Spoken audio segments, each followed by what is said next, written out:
सर्वप्रथम तो मैं ये कहना चाहती हूं कि अगर कोई भी आपसे सवाल कर रहा है, अगर कोई भी मांग उठा रहा है, अगर कोई भी आपको कटघरे में खड़ा करके आपको जवाबदेह बना रहा है, तो सरकार की क्या नैतिक जिम्मेदारी है?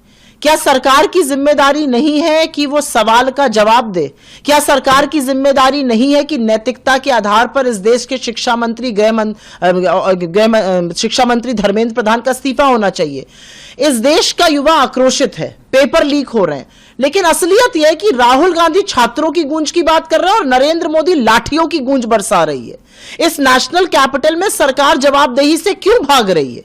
इस नेशनल कैपिटल में सरकार को किस बात का डर है? सवाल इन चीजों का है।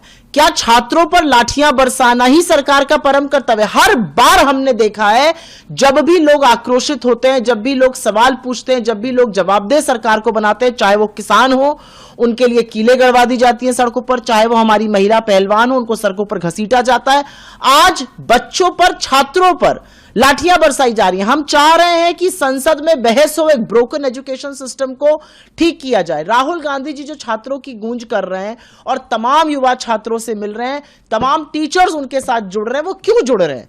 क्योंकि उनको यह विश्वास है कि एक राहुल गांधी पूरी प्रतिबद्धता से उनके साथ जुड़े हुए हैं। वो एजुकेशन सिस्टम जो पूरी तरह से ध्वस्त हो चुका है, उसके पुनर्जीवन की, उसकी रीइमेजिनेशन की बात कर रहे हैं। इस सरकार को क्या मतलब है एजुकेशन से? इनकी खुद की डिग्रियां नकली, इनको फर्क ही नहीं पड़ता एजुकेशन रहे ठीक या ना रहे।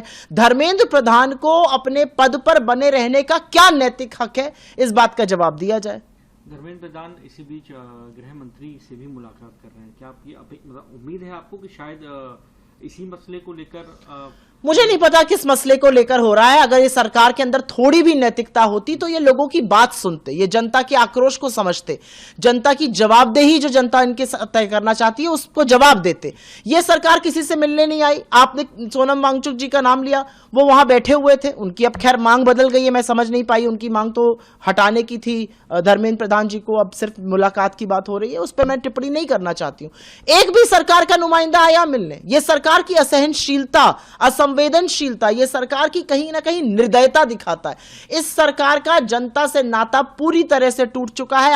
आज नरेंद्र मोदी जी को एक बड़े कारकेड में चढ़कर चुपचाप पार्लियामेंट से भागना पड़ा। क्यों ऐसा करना पड़ा? आप लोगों की बात क्यों नहीं सुनना चाहते? पेपर लीक मुद्दा है, जिस तरह से एग्जाम नहीं होते उस तरह वो मुद्दा है, बेरोजगारी मुद्दा है, लोग आक्रोशित हैं, लोगों के भविष्य पर अनिश्चितता है, और आप घटिया बयान दे रहे हैं, आप नेता प्रतिपक्ष के ऊपर कटाक्ष कर रहे हैं।